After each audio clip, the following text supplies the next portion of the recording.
수고하고 무거운 짐을 주님 발 앞에 내려놓고 주님 보좌 앞에 엎드립니다. 사랑하는 주의 백성이 주님 앞에 나오사오니 하늘의 안식으로 함께하여 주시옵소서. 하늘의 권능들이 흔들리고 땅이 흔들리며 교회마저 그 거룩한 제단이 무너지고 있습니다. 사랑하는 주의 백성의 마음과 생각을, 믿음을 지켜 주시옵소서. 주의 이름을 부르오니 크고 두려운 날이 임하기 전에 나와 내 자녀를 위하여 주의 이름을 부르오니 영혼을 향한 아버지의 뜻을 이루어 주옵소서. 감사드리며 예수님 이름으로 기도드립니다. 아멘. 함께 나눌 말씀 누가복음 6장 44절에서 45절까지 말씀입니다.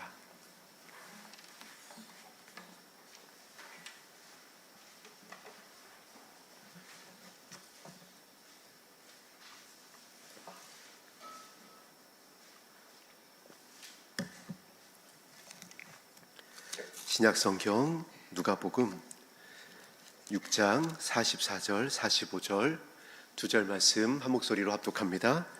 나무는 각각 그 열매로 아나니 가시나무에서 무화과를 또는 찔레에서 포도를 따지 못하느니라.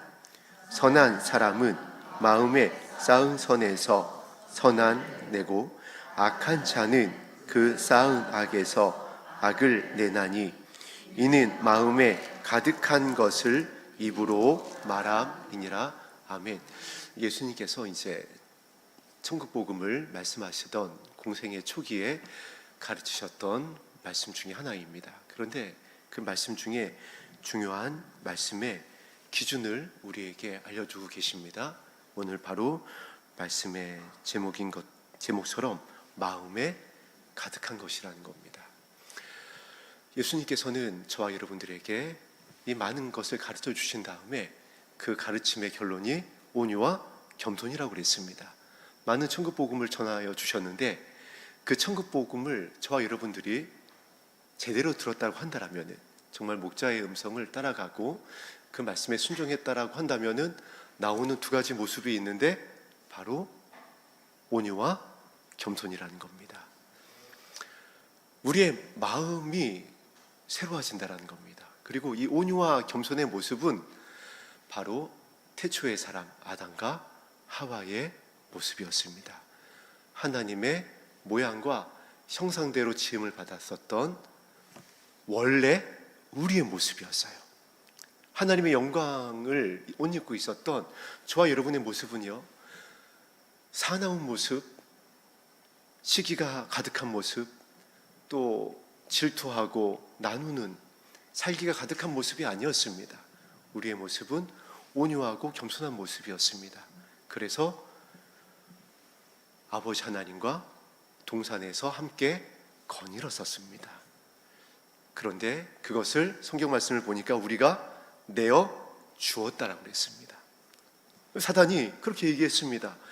이걸 나에게 내어줘 버렸다. 그래서 내가 공중옷에 잡은 자가 되었다. 그리고 내가 저들의 왕노릇을 하고 있다. 우리가 우리의 자리를, 영광의 자리를 스스로 내어준 것입니다. 그렇게 첫째 아담은 실패했지만 둘째 아담인 예수님께서 이제 십자가의 달리심으로 인해서 이것을 회복하여 주신 것입니다. 이것을 회복하기 위하여 오셨습니다. 그리고 무리를 둘러보시며 이제 천국복음을 말씀하시는 가운데에 이 말씀을 우리에게 전해주셨습니다. 너희는 원래 선한 사람이야. 너희는 에덴에서 하나님과 동행하며 영광으로 옷 입고 있었던 온유와 겸손한 사람들이었다. 그래서 이제 나에게로 오면 온유와 겸손의 마음을 회복할 수가 있게 될 것이다. 내가 이것을 너희에게, 나에게 오는 모든 자들에게 가르쳐 줄 것을 약속하여 주셨습니다. 그러면서 이제 44절, 45절 본문 말씀을 공생의 초기에 저와 여러분들에게 알려주신 겁니다. 사역의 방향입니다. 그리고 사역의 결론입니다. 우리의 믿음은 예수 그리스도의 음성을 따라 시온산에 서는 것을 향하여 출발하는 것이 우리의 믿음이 되어야 합니다. 우리를 구원하여 주신 것, 우리에게 이렇게 영광스러운 교회를 허락하여 주시고, 또 우리가 이렇게 이제 시대를 분별하여서 주의 오심을 예비할 수 있는 이 은혜를 주신 이 모든 것은 바로 이것을 향하고 있습니다. 마음을 회복하여야 한다. 왜 그러냐면은 하나님께서 이 마지막 때에 찾으시는 것이 있다라고 합니다. 살피는 것이 있다라고 그랬어요. 그런데 그 살피시는 것이 우리가 잘하는 것이었으면 좋겠는데 그렇지가 않습니다. 우리가 이렇게 우리나라 교회 가운데에 영광스러운 교회를 많이 세웠잖아요. 우리나라의 세계에서 가장 큰 교회부터 시작해서 정말 10손가락 안에 들어가는 교회 중에 대부분의 교회가 우리나라에 있습니다. 그래서 하나님께서 얼마나 교회가 큰지 내가 이것을 살펴보겠다라고 하지 않으셨어요.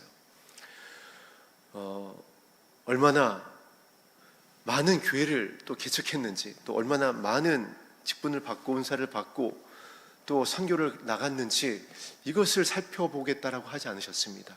물론 말씀에 땅끝까지 이르러 복음의 증인이 되라, 내 교회를 세워라 말씀을 하셨는데 그 이유조차 무엇이죠? 마음을 회복하는 겁니다. 하나님의 나라를 회복하는 것이에요. 그래서 하나님께서 살피시는 것은 그런 외형적인 것이 아니라 너희들 마음의 중심을 살피겠다라고 말씀하고 계신 것입니다. 그래서 예수님께서 공생애를 시작하시면서 이 말씀을 우리에게 주십니다. 나는 너희의 마음을 새롭게 할 것이다. 나에게 오면 온유와 겸손의 마음을 배우게 될 것이다. 그러면서 오늘 본문 말씀을 이와 같이 알려주고 계십니다. 비유로 말씀하여 주신 겁니다. 비유로 말씀하여 주지 아니하시면 우리가 깨닫지 못하기 때문에, 하나님의 나라를 우리가 알 수가 없기 때문에 비유로 말씀하여 주셨습니다. 나무는 각각 열매로 아나니. 이제 우리를 나무로 말씀해 주고 계십니다. 성경 곳곳에서 나무로 비유하는 것을 우리가 만나볼 수 있죠. 또 예수님 스스로를 나는 참 포도 나무다라고 말씀하기도 하셨습니다. 또 열매 맺지 못하는 나무는 찍혀 불에 던지울 것이다. 또 이제 무화과 나무가 열매가 없는 것을 보고 무화과 나무를 저주하기도 하셨고, 또 이스라엘의 회복을 무화과 나무에 비유하여서 이제 이 마지막 때가 가까이 온 것을 이 무화과 나무의 비유를 기억해라 하면서 가르쳐 주기도 하셨습니다. 그만큼 이 무화과 나무의 비유는 구원과 하나님의 나라와 주의 오심과 저와 여러분들의 신분을 표현하는 중요한 비유의 말씀이 아닐 수 없습니다. 자, 그렇다라고 한다면 오늘 이제 이 본문 말씀을 묵상하면서 과연 우리는, 저와 여러분은 지금 모두 이 자리에 한 분도 예외 없이 예수 그리스도의 신부되기를 위하여 모였습니다. 마음을 새롭게 하기 위하여 모였습니다. 정말 목자 되신 예수님만을 따라가서 호련과 천사장의 나팔 소리가 울려 퍼질 때에 호련이 변화되어지고 시온산에 서게 되기를 그 누구보다 간절히 소망하며 이 자리에 모였습니다. 그렇다라고 한다면 과연 나는 어떤 열매인가를 살펴봐야 한다는 겁니다. 그래서 말씀하십니다. 나무는 각각 그 열매로 아나니. 예수님께서 저와 여러분들을 어떤 열매로 바라보시겠다라는 겁니다. 또 너희가 나의 말에 비추어서 너희가 어떠한 열매를 맺고 있는 나무인지를 살펴보아야 한다. 그래야 알 수 있다. 다른 것으로는 알 수 없다라는 겁니다. 내가 어떤 봉사를 하고 있는지, 어떤 파티에서 어떠한 충성을 하고 있는지, 어떤 교회를 섬기고 있는지로는 내가 어떤 나무인지 알 수가 없습니다. 말씀은 내가 어떤 열매를 맺고 있느냐로 나를 알 수 있다라고 가르쳐주고 있습니다. 과연 저와 여러분은 지금 이 자리에 신부되기 위하여 모인 우리 예수 그리스도의 신부되기를 소망하는 저와 여러분은 어떤 열매를 맺고 있는 어떤 나무일까요? 그 기준을 이제 이와 같이 알려주십니다. 가시나무에서 무화과를 또는 찔레에서 포도를 따지 못하느니라. 저는 이전에 이 말씀을 읽을 때 그렇지, 표면적인 문자적인 말씀으로만 다가왔었는데 이 말씀에 사실 여러분 깊이가 있습니다. 예수님은 자신의 마지막을 알고 계셨어요. 가시면류관을 써야 될 것을 알고 계셨습니다. 그때 만드는 가시면류관이 지금 44절에서 말씀하고 있는 가시나무에서 엮어낸 가시면류관입니다. 예수님은 이 말씀을 하시면서 이것을 자신의 머리에 써야 되는 것을 알고 계셨어요. 알고 계시면서 하신 말씀입니다. 여러분, 이게 무엇이냐면 저와 여러분이 예수 그리스도의 신부된 자로 이 시간 이 자리에 모였다라고는 하지만은 어느 순간 어떠한 일로 인해서 예수님을 머리에 가시면류관을 씌우는 그와 같은 말을 할 수가 있다는 겁니다. 그런 열매를 맺는 신부가 될 수 있다는 말씀을 지금 하고 계신 거예요. 경건의 모양은 있으나 경건의 능력이 없다라고 그랬습니다. 그러면 이 자리에 지금 우리가 다 경건한 모습으로 모여 있잖아요. 찬양을 올려드립니다. 정말 전심으로 영으로 이 말씀이 기도가 되어지고 곡조가 되어진 이 영광스러운 찬양의 고백을 주님께서 받으시기를 갈망하면서 올려드립니다. 경건한 모습이고 하나님께서 찾으시는 예배자의 모습입니다. 그런데 예수님께서 말씀하십니다. 경건한 모양은 있는 것 같지만 또 하나 내가 찾는 게 있다. 경건의 능력이다. 오늘 저와 여러분들 예수 그리스도의 신부로 이렇게 불러주셨습니다. 그렇다고 한다면 신부 가운데서도 찾는 신부가 있다는 겁니다. 어떤 신부죠? 슬기로운 신부예요. 지혜로운 신부를 찾겠다는 겁니다. 그리고 오늘 본문의 말씀에 비춰보면 좋은 열매 맺는 신부를 찾겠다는 겁니다. 예수님께서 오늘 본문 말씀을 하시면서 아셨습니다. 이 중동 지방의 가시나무는 여러분 한번 검색해 보면 바로 나옵니다. 이스라엘의 가시나무를 한번 검색해서 찾아보세요. 이거는 거의 무기입니다. 흉기예요. 우리가 흔히 만나는 우리가 주변에서 보이는 가시넝쿨의 그 조그만 가시 수준이 아닙니다. 거의 손가락 마디만 해요. 그것을 관으로 엮어서 말 그대로 이 모자같이 왕관같이 만들었던 겁니다. 그거를 머리에 씌운 겁니다. 그러면 우리 한번 생각해 봐야 될 것이 그 가시면류관을 씌우던 로마 군인들이 와, 이 겁나네 가시 이거 찔리면 진짜 이거 쫓고 살 수도 있겠네 하면서 그래도 유대인의 왕이라고 하는데 나름 좀 치료하고 죽은 자 살렸다고 하는데 이렇게 살짝 씌워줬을까요? 정황상 그들은 창으로 찔렀고 주먹으로 쳤고 채찍질을 했습니다. 가시면류관 또한 있는 신껏 내리친 눌렀을 겁니다. 예수님께서 전류하셨을 거예요. 정말 성경에는 표현하고 있지 않지만 비명을 지르셨을 겁니다. 완전한 사람이시거든요. 그것을 알고 계셨습니다. 그것을 아시며 말씀하시는 겁니다. 가시나무에서 무화과를 낼 수가 없다. 너희들이 예수 그리스도의 신부라고 하면서 살펴보아야 한다는 겁니다. 나를 찔 수가 있다. 누군가를 실족하게 할 수가 있다.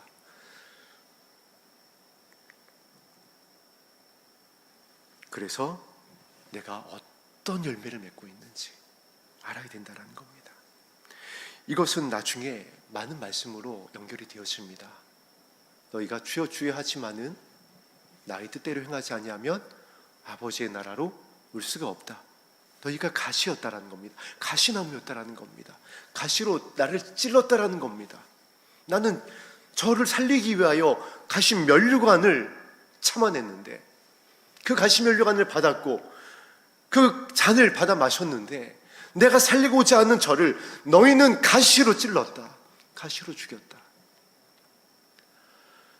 그래서 나는 너희를 모른다. 너희들의 마음에서 온유와 겸손을 찾아볼 수가 없다. 경건의 모양은 있는데 경건의 능력이 없다. 내가 너희를 아는데 나는 너희를 모른다. 너희의 행위를 안다라는 겁니다.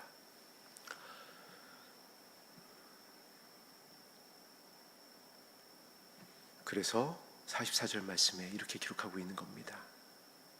가시나무에서 무화과를, 또는 찔레에서, 가시나무에서 포도를 따지 못하느니라. 예수님께서는 열매 중에 또 두 가지 열매를 비유로 많이 사용하셨습니다. 바로 포도 열매와 무화과입니다. 예수님께서는 포도 열매와 무화과를 통해서 이스라엘 회복을 말씀하시기도 하셨고, 저와 여러분의 구원의 모습을 부탁하기도 하셨습니다. 그런데 그러기 위해서는 우리가 어떤 나무인지, 정말 포도나무인지, 예수님께서 찾으시는 무화과 나무인지, 이 두 가지 모습을 다 포함하고 있습니다. 시온산에 서서 주와 함께 다스릴 자인지, 아니면 내가 모른다고 할 자인지, 가시나무인지, 포도 좋은 나무인지, 이것을 살펴보라는 것입니다. 그리고 45절을 통하여서 부인할 수 없는 예수님께서, 저는 내 신부다, 내가 저를, 하나님과 천사들 앞에서 내가 저를 압니다.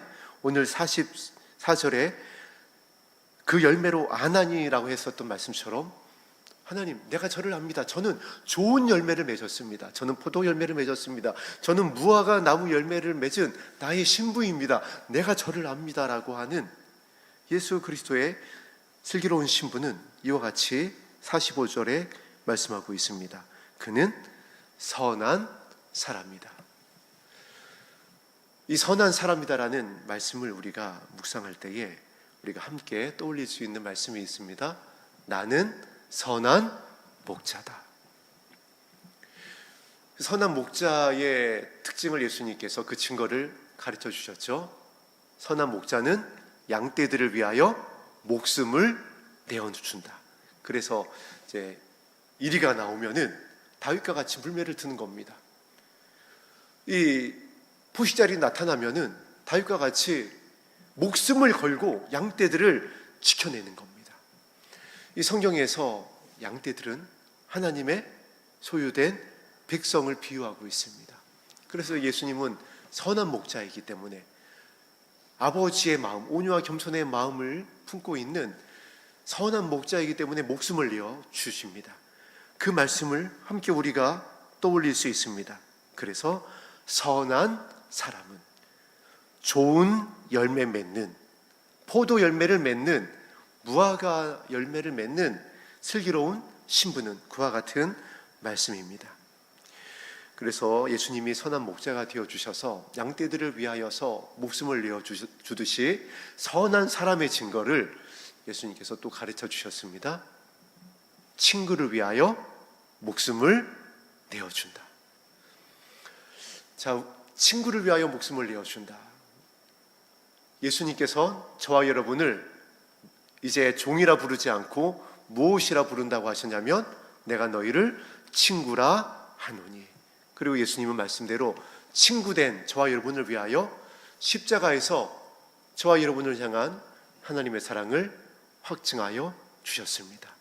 그때에 하셨던 예수님의 말이 있습니다. 어떤 말을 하셨죠? 십자가에서 용서의 말을 하십니다. 저를 용서해 주시옵소서. 겟세마네 동산에서는 어떤 말을 하셨죠? 나의 원을 내어놓는, 나의 뜻을 내어놓는 말씀을 하셨습니다. 나의 원대로 마옵시고 아버지의 뜻대로 되기를 원하나이다. 이것이 선한 목자가 하는 선한 말이었습니다. 살리는 말이었습니다. 용서의 말이었습니다. 아버지의 뜻을 구하는 말이었습니다. 이제 이 말세지말, 이 지구 역사의 끝자락을 살아가고 있는 저와 여러분이 이제 이 말을 했으면 좋겠습니다. 선한 말입니다. 살리는 말입니다. 좋은 열매를 맺고 있는, 포도 열매를 맺고 있는, 무화과 열매를 맺고 있는 선한 사람의 말은 친구를 살리는 말이에요. 친구가 어디 있나요? 예수님이 내가 너희를 다시는 종이라 하지 않고 친구라 하겠다라고 그랬습니다. 이 말씀을 여러분 이제 우리에게 적용하자면 이와 같은 겁니다. 우리 가정 안에, 공동체 안에 나의 친족이 있고 가족이 있습니다. 그런데 예수님께서 말씀하셨죠. 그 친족 안에, 이 공동체 안에, 나의 가장 가까운 곳 안에 가장 힘들게 하는 원수가 있을 것이야. 그러면 이제 우리가 이렇게 하는 겁니다. 내가 너를 원수라 하지 아니하노니. 그럼 무엇으로 한다라는 거죠? 나는 너를 친구라 하겠다. 예수님께서 살리길 원하시는 영혼으로 바라보겠다라는 겁니다. 그동안은 원수로 바라본 겁니다. 그래서 비난하고 정죄하고 같이 맞서고 원망하고 불평하고 비방하고 그랬던 겁니다. 그런데 이제 내가 선한 열매를 맺어야 되잖아요. 다른 기준이 아닙니다, 여러분. 모세를 여러분 기억해 보세요. 얼마나 온유한 사람이었나요? 하나님께서 인정한 이 땅의 어떠한 사람보다 그 온유함이 모세보다 나은 사람이 없다라고. 그 모세가 40년 광야 생활 지나고 나니까 어떻게 했나요? 분을 내잖아요. 바위를 내려칩니다. 그것을 하나님께서 명확히 이렇게 말씀하셨습니다. 나의 거룩함을 나타내지 못하였다. 그래서 그 결론이 무엇인가요? 모세 너는 가나안에 들어가지 못한다. 물론 모세는 가나안에 못 들어갔다라고 해서 모세가 구원을 못 받았다든가 그것은 아닙니다. 사실 모세는 부르심을 받을 때부터 시작해서 이 모습은 정해진 일이었어요. 이 구호 속사의 본을, 교훈을 나타내야 되기 때문에 여기까지도 이미 모세의 사역은 정해진 수순이었습니다. 이것을 무엇을 통해서 알 수 있냐면은 예수님이 이제 예수님의 죽으심에 대해서 그 영광스러운 변화산에서 기도하고 있을 때에 두 사람이 내려옵니다. 누구였죠? 한 사람은 엘리야였고 한 사람은 모세였습니다. 예수님의 별세에 대해서 이야기할 때 성경에 얼마나 많은 믿음의 선진들이 있어요. 하나님의 마음에 합한 다윗부터 시작해서 요셉, 또 얼마나 쟁쟁한 믿음의 선진들이 많나요. 그런데 그 모든 믿음의 선진들을 다 뒤로 하고 단 두 사람이 예수님의 별세를 얘기하기 위해서 내려오는데 그 중에 한 사람이 모세였습니다. 그래서 모세는 이미 그 사역이 정해진 수순이었어요. 우리에게 교훈을 주고 있는 겁니다. 자, 40년 광야 생활하니까 가득한 수죠. 완전한 수입니다. 지금 이 세상이 이제 하나님의 때가 가득했습니다. 이제 주의 50만이 남아있는 때입니다. 이때에 두드러지는 특징이 무엇이라는 거죠? 분내는 거예요. 원망하는 겁니다. 비방하는 거예요. 저와 여러분이 좋은 열매 맺기 위하여서 얼마나 많이 기도하고 부르짖고 회개하고 주의 이름을 부르고 주님 보좌 앞에 엎드리고 예배하고 여기까지 달려왔는데 사단이 어떻게 한다라는 거죠? 원망의 말을 하게 한다라는 겁니다. 분내게 한다라는 겁니다. 저와 여러분들의 약점을 알고 있어요. 어느 포인트에서 어떠한 부분을 건드리면 본질상 진노의 자녀의 모습이 다시 솟아나는지를 사단은 너무 잘 알고 있습니다. 그래서 각 사람에게 맞춤형 미혹으로 다가옵니다. 미혹입니다, 여러분. 말 그대로 뿔 달고 오는 거 아닙니다.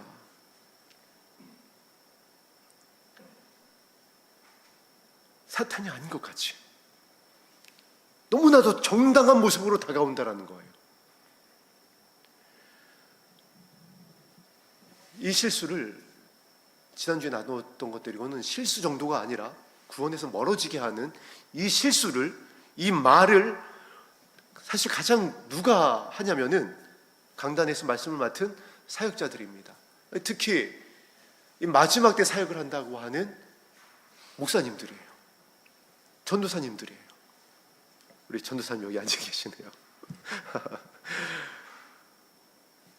왜 그러냐면은 자, 말씀에 이와 같이 기록되어져 있거든요. 흠도 티도 주름 잡힌 것도 없어야 된다. 홀이라도 남은 것 없이는 다 갚아야지만 너희들이 온전하여질 수가 있다. 이 말씀이 분명히 성경에 기록되어 있잖아요. 죄와 싸우기를 피 흘리기까지 싸워야 한다라는 말씀을 분명히 성경이 가르치고 있잖아요. 그래서 이 말씀 그대로 선포하는 겁니다. 자, 이런 말씀이 기록되어져 있습니다. 그래서 여러분은 지금 이렇게 기도해야 됩니다. 그래서 여러분은 지금 회개하지 않으면 심판을 받을 수가 있습니다. 자, 그래서 여러분은 지금 이런 것을 끊어내지 못했으니까 여러분은 신부가 될 수 없습니다 라고 말하기를 서슴없이 전한다는 겁니다. 물론 죄에 대해서 경각심을 가져야 됩니다. 악한 것은 쳐다보지도 말아야 됩니다. 그러나 오늘 선한 사람은 이 마지막 때에 선한 목자 되신 예수님께서 구원에 대해서 어떻게 우리에게 다가오시는지에 대해서 이 본문 말씀을 통하여 분명히 하고 있습니다. 이 사역자들이 말씀을 맡았다고 하는 전도사들이, 선교사들이, 또 선지자를 자청하는 그들이 과연 이 선한 열매를 맺고 선한 말로 그 복음을 선포하고 있나라는 것이에요. 이 분별해야 된다는 겁니다. 근데 분별해 보면 대부분은 무엇이냐면 정죄입니다. 비난이에요. 무엇을 통해서 할 수 있냐면은 분을 냅니다. 화를 내요. 와, 내가 이렇게 가르쳤는데, 내가 몇 번이나 알려줬는데, 이거 죄라고, 이거 아니라고 했는데 이것도 깨닫지 못하느냐라고 화를 냅니다. 그래서 미혹이라는 거예요. 나는 진리를 선포한다라고 하는데, 나는 복음을 선포한다라고 하는데, 나는 하나님의 말씀을 증거한다라고 하는데, 그 마음의 중심에, 하나님께서 찾으신다고 했던 그 마음의 중심에 아버지의 선함이 없는 겁니다. 온유와 겸손이 없는 겁니다. 무엇이 있는 거죠? 내 성질이 있는 거예요. 내 의의가 있는 겁니다. 나의 옳다함만이 있는 거예요. 그래서 선한 목자는 친구를 위하여 목숨을 내어줍니다. 그와 같이 정죄하고 분내고 비난하고 위협하는 그와 같은 사역자들은 섬기질 않습니다. 눈물이 없어요. 이것으로 안다라는 겁니다. 그래서 그 열매를 보면 안다라는 겁니다.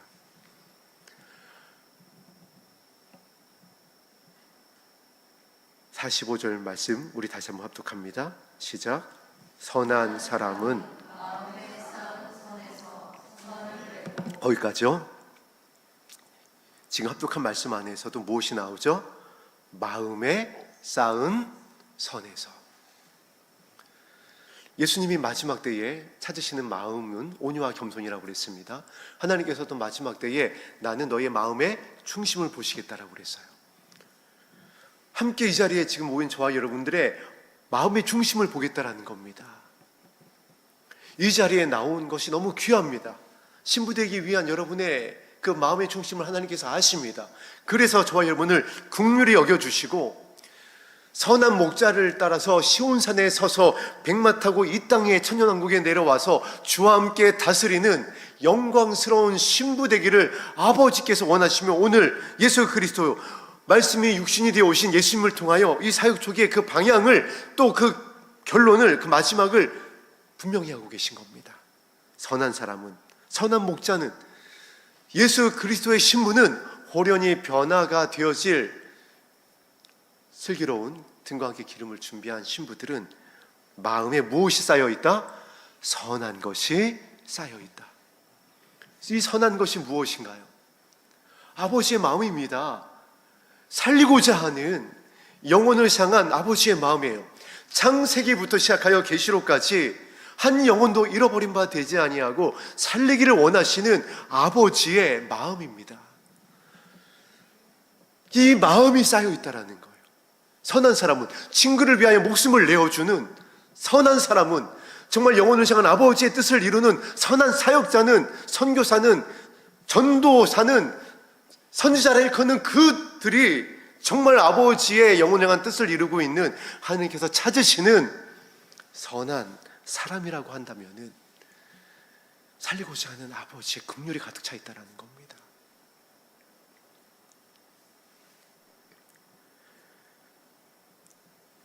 저와 여러분의 마음이 얼마나 큰 오해 가운데 있는지를 저의 예를 통해서 들려드릴게요. 제가 바라보고 있었던 어떤 믿음의 사람이 있었습니다. 정말 믿음의 사람인 줄 알았어요. 그런데 정말 사람은 경험을 봐야지 안다는 말처럼, 또 사람은 그 가정 안에 들어가 봐야지 정확히 알더라고요. 가정 안에 들어가서 보니까 교회에서는 믿음의 사람이었는데 가정에서는 아니었던 거예요. 그 아내와 자녀들을 향하여서 비난과 정죄와 폭력이 정말 이루 말할 수가 없었습니다. 그런데 여러분, 시간이 없으니까 결론만 말씀을 드릴게요. 하나님께서 그를 구원하시더라고요. 저는 거기에서 요즘 흔히 말하는 멘붕이 왔습니다. 왜냐하면 저를 구원하시네, 하나님이. 저 사람을? 아니, 제가 알고 있는 말씀의 상식선에서는 저를 하나님께서 구원하신다라고? 어떻게? 내가 어떻게 설교해야 되지? 하나님 뭔가요? 근데 성경 말씀에 이렇게 기록되어 있더라고요. 너희들이 하나님의 말씀과 하나님의 능력을 모름으로 인해서 나를 크게 오해하였도다. 아버지의 마음을 너무나 크게 오해하고 있었던 겁니다. 눈에 보이는 모습으로, 아니 그랬던 건 맞아요. 가정에서 이러고, 자녀들한테 이러고, 가족들에게 그러고, 도저히 정말 어떻게 이 겉으로 드러나는 교회의 모습과 가정 안에 들어가서 저 모습이 저렇게 다를 수 있나? 그 모습은 맞습니다. 그런데 하나님은 그를 어떠하길 원하셨냐면 살리기를 원하시는 거예요. 그가 또한 그럴 수밖에 없는 연약함을 아시는 겁니다. 왜냐하면 하나님은 처음과 나중을 다 아시잖아요. 근데 저는 뭐만 보고 있는 거죠? 딱 그 토막만 보고 있는 겁니다. 그분을 안지 가만히 생각해 보니까 얼마 안 됐어요. 한 몇 년 안 됐는데 그 몇 년 안 되는 그 모습만 보고 구원받지 못할 사람으로 저는 바라보고 있었던 겁니다. 크게 오해하고 있는 겁니다. 하나님의 말씀도 모르고 하나님의 능력도 모르니까 그분이 구원받는 것을 보고 어떻게 이럴 수가 있느냐라고 막 팔짝팔짝 뛰고 있었던 겁니다. 그러나 하나님은 저가 그럴 수밖에 없었던, 처음부터 그 출생의 환경부터 그 모든 성장의 과정부터 저가 그럴 수밖에 없었던, 저 연약한 가운데 있을 수밖에 없었던 그 모든 시간을 알고 있었던 거예요. 왜죠? 아버지잖아요. 자, 이제 그것을 저와 여러분에게 적용하자고요. 저와 여러분이 이 자리에 올 자격이 있나요? 그런데 이 자리에 왔잖아요. 왜죠? 아버지시잖아요. 아버지시니까 선한 목자가 되어주셔서 끊임없이 용서해 주신 겁니다. 끊임없이 이해해 주신 겁니다. 제가 이 자리에 서서 열린하나님교회 부목사가 돼서 천국 복음을 전해요. 말도 안 돼요. 이건 진짜 저를 아는 과거의 조태준을 알고 있는 그 누군가가 제가 지금 이 자리에 서서 천국 복음을 들고 주님의 오심이 어떤 애, 선한 열매가 어떤 애, 이 말씀을 전하고 있는 모습을 든다면 아마 전문 박차고 열고 돌아가지고 욕을 할 수도 있습니다. 저는 그런 사람이었어요. 말도 안 돼요. 그런데 아버지는 살리길 원하시는 저가 그 연약한 가운데 있을 수밖에 없었던, 저 아버지한테 버림받았거든요. 저 아버지 없이 컸단 말이에요. 그 연약함을 아시는 겁니다. 그래서 4살 때부터 남산으로다가 그 넉마꾼들을 쫓아다니면서 세상에 욕이란 욕은 그 당시부터 벌써 저 그때 욕 다 왜 욕은 그 4살 때 욕 왜 지금도 기억이 나는지 모르겠어요. 왜 그러면서 컸더라고요. 정말 비겁한 자였습니다. 그런데 아시는 거예요. 연약함을 아시는 겁니다. 그래서 주의 이름을 부를 때 저 좀 살려달라고, 저 왜 이 모양이냐고, 그 고등학교 3년 내내 주님의 이름만 붙잡고 불렀더니 저를 불쌍히 여겨주셔서 만나주시고 여기까지 인도해 주신 거예요. 은혜잖아요. 살리고자 하는 선하신 아버지의 마음이 아니었으면 제가 이 자리에 설 수가 없었던 것처럼 저와 여러분이 이 자리에 앉아 있을 수가 없고 이 자리에서 주의 이름을 부를 수가 없잖아요. 그런데 우리는 그 한 토막만을 보고 그 앞뒤 잘라버리고 어떤 말 했다고, 어떤 행동했다고 그거 딱 붙잡고, 이 사람이 이렇게 행동했다, 이런 말 했다, 이러니까 심판이다, 지옥이다, 난리가 아닌 겁니다. 그래서 오늘 45절 말씀을 우리에게 하고 계십니다. 아버지는 선한 목자야. 태초부터, 창세기부터 지금까지 살리길 원하셔. 얼마나 살리길 원하셨으면 아들을 내어주시나요? 그래서 선한 것을 내십니다. 선하심과 인자하심이 나를 따르리니. 그래서 그 선하심과 인자심으로 원수의 목전에서 상을 차려주시고 우리의 머리에 기름을 부어주시는 겁니다. 이 말씀이 우리에게 어떤 역전을 주시는 게 아니라 원수의 목전에서 우리가 뭐 했나요? 원수를 따라다녔잖아요. 본질상 진노의 자녀였습니다. 불순종하는 악한 영을 따라다니는 그러한 불순종의 아들들이었어요. 자녀들이었습니다. 그러나 그와 같은 저와 여러분들에게 기름을 부어주신다라는 거예요. 상처 때문에, 그러니까 연약함 때문에, 그러니까 또 기름을 부어주시는 겁니다. 그래서 치료하여 주시고 신분을 회복하여 주시고 왕이 되게 하여 주신 겁니다. 선하심으로, 온유와 겸손으로, 그 아버지의 마음으로. 이제 그것을 회복하기 위해서 예수님이 말씀하시는 겁니다. 그래서 선한 사람은 마음에 쌓은 선에서 선을 내고, 이걸로 분별하는 겁니다. 다른 걸로 분별하는 거 아닙니다. 뭐 교회의 크기, 사이즈, 뭐 능력, 나타남, 은사, 음성, 무슨 감동 아닙니다, 여러분. 하나님이 이것만 보시겠다라고 그랬어요. 지금 말씀이 육신이 되어 오신 예수님의 말씀이잖아요.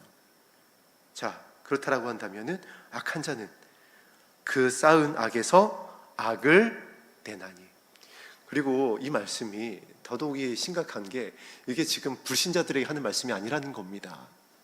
믿는 자들을 향한 말씀이에요. 제자들에게, 신부들에게 하시는, 이 자리에 있는 저와 여러분들에게 하시는 말입니다. 무슨 얘기냐면 이 자리에도 양이 있고 염소가 있을 수 있다는 겁니다.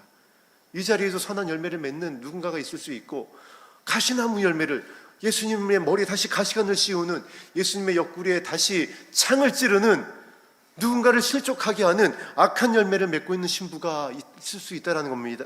있을 수 있다라는 겁니다. 악한 자라는 겁니다. 실수하는 자, 실족해야 하는 자라는 겁니다. 저와 여러분들을 향한 말씀이에요.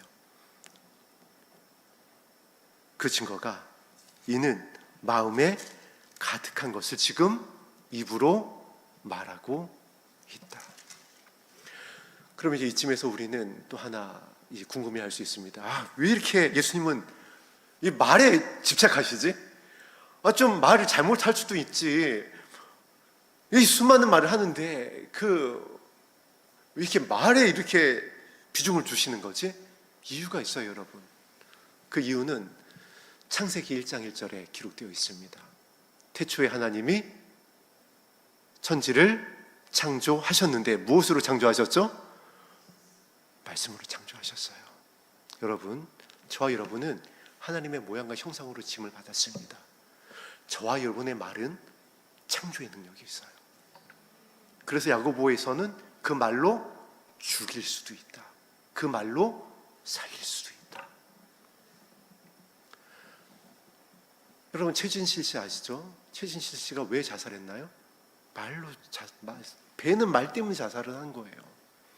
수많은 사람들이 그 배는 말 때문에 자살을 합니다.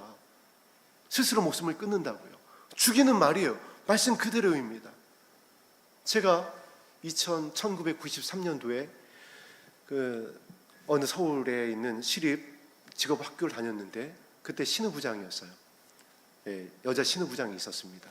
결론만 말씀드리자면 여자 신우부장이 제가 보는 마지막 장면을 끝으로 기숙사에 들어가서 자살했어요.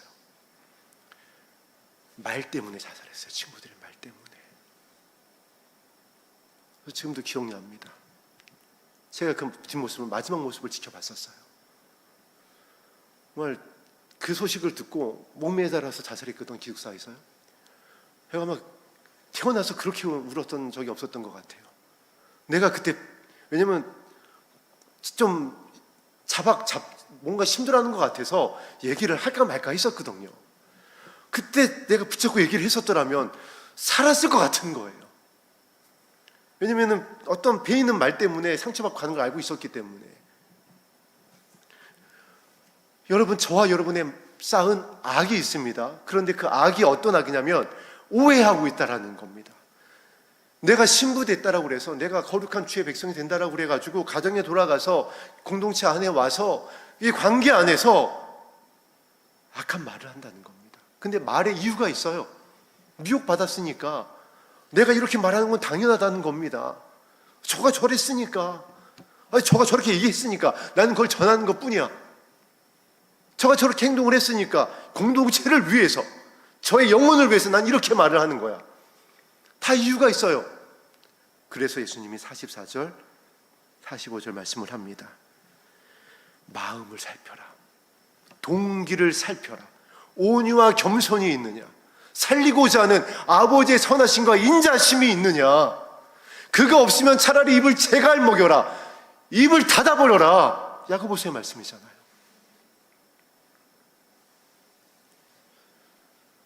오늘 44절, 45절 말씀은 예수 그리스도의 신부 되기 원하는 저와 여러분에게 너무나도 귀한 교훈을 주고 있습니다. 그래서 우리 44절, 45절 말씀을 다시 한번 합독합니다. 시작.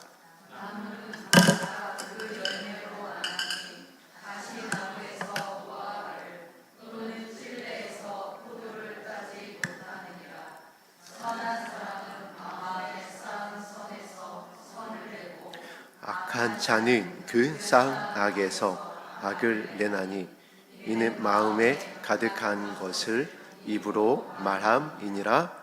아멘. 예수님께 나오면은 예수님께서 성령을 통하여 우리에게 이 선한 것을 부어주시겠다라고 약속하셨습니다. 그것이 아버지의 성령이에요. 성경에 가장 많이 나오는 표현은 주의 오심입니다. 신약 성경에 약 250회에서 350회 나와 있습니다. 신약 성경은 그것만으로도 주의 오심을 향한 말씀입니다. 그러면 그 주의 오심을 예비하기 위한 말씀은 무엇이냐면은 사랑과 용서라고 하는 두 기둥이 서 있습니다. 그리고 사랑과 용서를 할 수 있는 능력을 위한 말씀이 있으니 그것이 바로 성령의 기름 부으심이에요. 오늘 우리가 그래서 말씀을 의지하여 기도해야 될 이유가 여기 있는 겁니다. 이 말씀을 의지하여 기도하는 겁니다. 선한 사람이 되게 하여 주시옵소서. 선한 것이 내 마음에 쌓이게 하여 주옵소서. 선한 열매 맺는, 포도 열매 맺는, 무화과 나무의 이 아름다운 열매를 맺는 선한 목자 되신 예수님을 따라가는 선한 사람이 되길 원합니다. 성령의 기름을 부어 주시옵소서. 오늘 말씀에 의지하여 기도할 때에 하늘의 문을 열어주시고 성령의 예비하신 은혜를 부으실 줄 믿습니다. 그리고 우리의 마음에 선한 것을 쌓아 주실 것입니다. 할렐루야. 이 선한 것이 마음의 중심에 가득 채워지면은 흔들리지 않는다라고 그래요. 그래서 흔들리지 않는 하나님의 나라를 바라보고 사도 바울과 같이 다름박질할 수가 있다라고 그랬습니다. 이것이 쌓이게 되어지면 창수가 나고 풍파가 불어도 흔들리지 않습니다. 그러나 이 선한 것이 쌓여 있지 않으면, 기름 부으심과 아버지의 선하심과 인자하심이 살리고자 하는 그 예수 그리스도의 온유와 겸손이 우리 마음에 쌓여 있지 않으면, 창수가 나고 바람이 불면 여지없이 무너지고 쓸려 내려가고 우리는 바로 분을 냅니다. 바로 정죄하고 비난하고 탓을 하고 원망을 합니다. 이스라엘 백성과 같이 모세를 향하여 돌을 듭니다. 오늘 이것을 통하여 내가 지금 어떤 나무인지, 어떤 열매를 맺고 있는지를 아셔야 합니다. 그리고 아버지의 긍휼을 45절 말씀에 의지하여 구하여야 할 때입니다. 지금은 정말 그런 때입니다. 오늘 밤이라도 호련과 천사장의 나팔 소리가 울려 퍼진다 하여도 전혀 이상하지 않는 그와 같은 시험의 때, 노아의 때, 롯의 때를 우리가 지나가고 있습니다. 그렇다라고 한다면 말씀에 의지하여 하늘을 바라보고 주의 이름을 불러서 나와 내 자녀를 향한 아버지의 뜻을 이루어야 될 때입니다. 오직 선한 사람이 되어 마음에 쌓은 선에서 선한 말을 내어, 살리는 말을 내어서 주의 오시는 날에 저 영광 가운데 함께 서게 되기를 주의 이름으로 축복합니다. 아멘. 오늘 우리 함께 드렸었던 273장 찬송 1절과 4절 찬송 드린 후에 말씀에 의지하여 기도하겠습니다.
하나님께서 선한 목자가 되어 주셔서 우리를 여기까지 인도하신 줄 믿습니다. 우리 그 선한 목자의 아버지의 마음이 우리 마음 가운데에 부어지기를 소망하며 우리 찬양 하나 더 올려드리겠습니다.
교회는 이 마지막 때에 정말 하나님께로부터 특별한 사명을 받았습니다.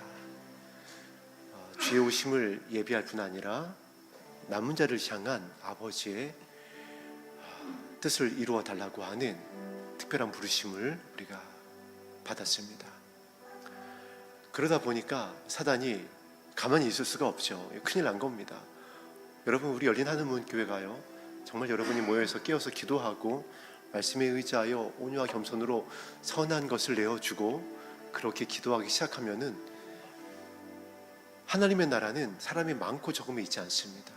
아무리 이 땅의 교회가 배도하고 타락하고 어찌게 된다 하더라도 원래 열린 하늘문 교회가 이 예산 응보면 노아리 113-12번지 여기에서 이 예산 땅에서 아버지의 마음에 합한 기도를 올려드리게 되어지면 빌라델비아 교회와 같이 작은 능력을 가지고서도 하나님의 말씀을 잃어버리지 아니하고 이곳에 모여서 마음을 합하여 기도하잖아요. 여러분, 하나님께서는 이 나라와 이 민족을 향한 영광을 이루실 수가 있습니다.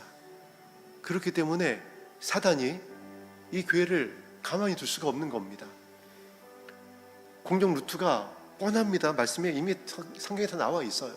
사단은 우리의 연약함을 타고 들어와서 우리의 악한 말로 서로 배이기 시작하는 겁니다. 오해하는 말, 비난하는 말, 시험에 드는 말. 제가 최근에 정말 제가 들은 저를 베는 말이 있었습니다. 어떤 말이냐면은,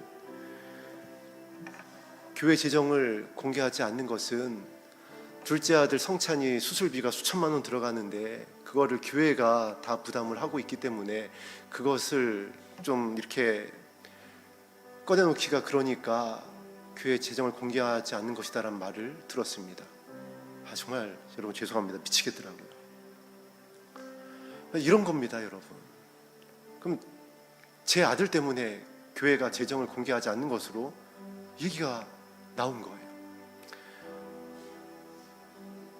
그래서 굳이 해명을 하자면, 여러분, 제 아들 수술비는 교회에서 10원도 목사님께서 도와주지 않으셔도 될 수 있도록 하나님께서 예비하여 주셨습니다. 정말 수천만 원 들어간 거 맞아요. 태어날 때부터 국외 구순열로 태어났기 때문에 이게 좀 보험이 됐으면 좋겠는데, 이 성장한 이후에 하는 성형 수술은 또 성형이라고 그래서 보험 적용이 안 됩니다. 그래서 수천만 원 들어간 거 맞습니다. 사역자로서 이거 감당할 수가 없는 걸 하나님께서 아시기 때문에 두 차례의 수술은 병원을 통해서 독지가가 연결돼 가지고 목회자 자녀라고 그 상당한 수술비를 다 두 차례에 전액 면제해 주셨습니다. 병원에서 정말 기적과 같이 이 아이의 입원 기간을 연장해 가면서 후원을 받을 수 있도록 해줘 가지고 해결이 됐고, 또 마지막 두 번은 또 이 아이의 소식을 안타깝게 생각한 어느 성도님의 도우심으로다가 또 적지 않은 수술비가 다 해결이 되어졌고, 또 몇몇 성도님이 소식을 듣고 이렇게 저렇게 도움을 주셔서 교회에서는 10원도 아이의 수술에 대해서 도움을 주지 않아도 해결될 수 있을 만큼 하나님께서 예비해 주셔서 수술을 마칠 수가 있었습니다. 그런데 어떻게 이 얘기가 교회 재정과 연결이 되어져서 교회 재정을 공개하지 않는 이유가 그렇게 연결이 되어져서 말이 나오나요? 이것이 바로 우리의 연약함입니다. 사랑하는 성도 여러분, 앞으로 이와 같은 일들은 사실 교회 안에서 계속 있을 수 있습니다. 가정 안에서 있을 수 있고, 또 제 개인적으로 받은 것은 이렇지만 담임 목사님이 이야기로 들은 것은 꺼내자면 한두 끝도 없습니다. 사단은 이렇게 우리를 말로써 나누게 하려고 합니다. 그래서 오늘 이 말씀을 나누게 하신 것이 아닌가 싶습니다.